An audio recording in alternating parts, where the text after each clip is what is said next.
warahmatullahi wabarakatuh. Alhamdulillahirabbil alamin.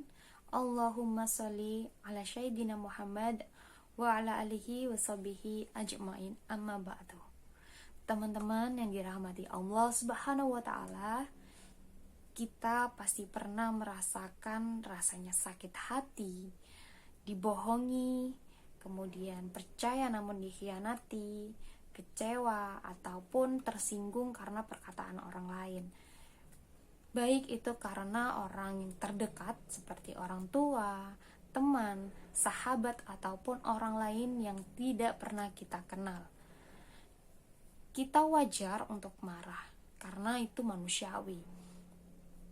Namun, bagaimana cara kita agar tidak terlarut dalam kemarahan itu? Karena kita sadari bahwa kita manusia biasa, kita bisa sewaktu-waktu berada dalam posisi orang yang melakukan kesalahan tersebut.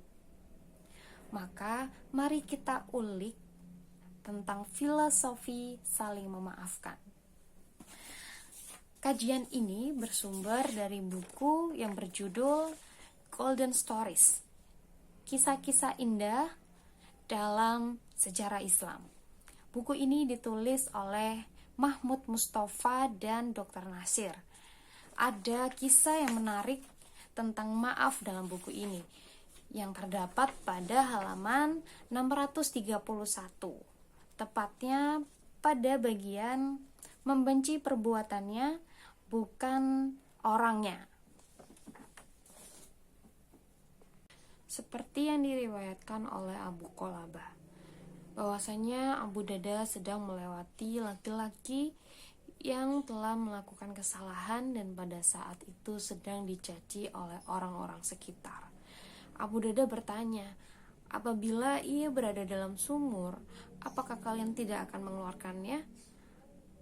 Mereka menjawab, tidak. Kemudian Abu Darda berkata, janganlah kalian mencaci saudara kalian dan bersyukurlah Allah memaafkan kalian. Kemudian mereka bertanya, apakah kau tidak marah, Abu Darda? Kemudian Abu Darda menjawab, sesungguhnya aku membenci perbuatannya. Namun apabila ia meninggalkan perbuatannya, maka ia saudaraku. Teman-teman yang dirahmati Allah Subhanahu wa taala, kita dapat petik satu pelajaran dari kisah tersebut, seperti yang dikatakan oleh Quraisy Shihab, bahwa kita harus ingat akan dua hal. Yang pertama, kesalahan orang lain bisa juga kita lakukan, bahkan lebih besar dari orang itu.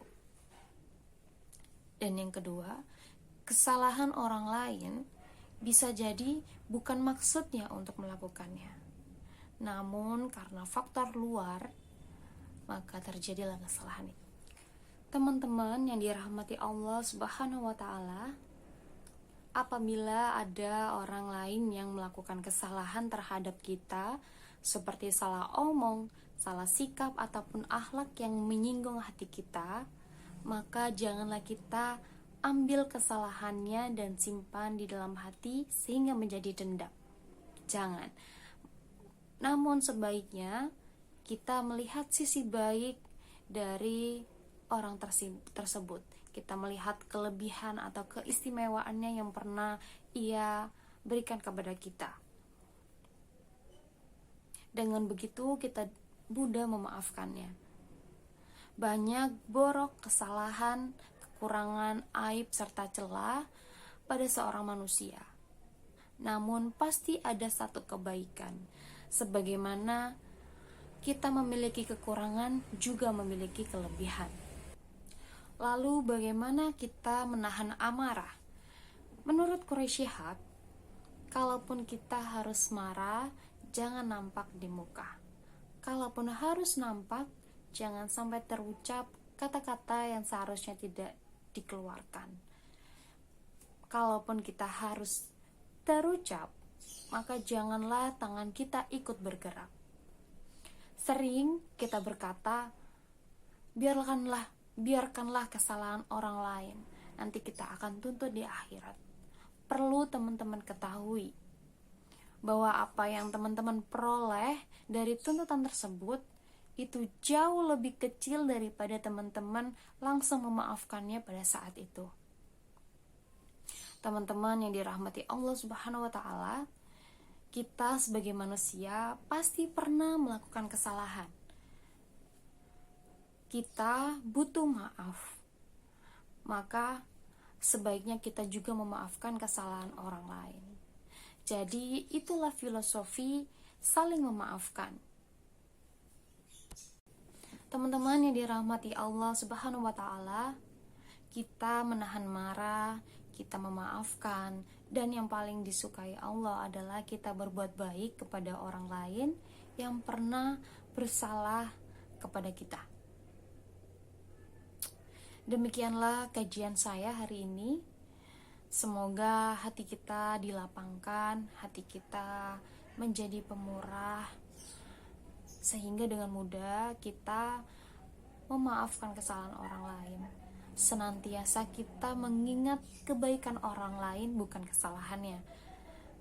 Karena sejatinya kita hanya manusia biasa yang bisa pula melakukan kesalahan tersebut. Semoga kajian ini dapat menjadi bekal teman-teman untuk menuju pribadi yang lebih baik, step by step, tiap harinya. Semoga kajian ini dapat menjadi bekal untuk Anda. Mohon maaf apabila ada kesalahan atau ketidaktepatan, karena saya dan teman-teman tentunya sama-sama saling belajar.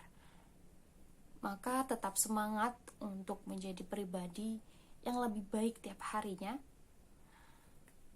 Terima kasih. Wassalamualaikum warahmatullahi wabarakatuh.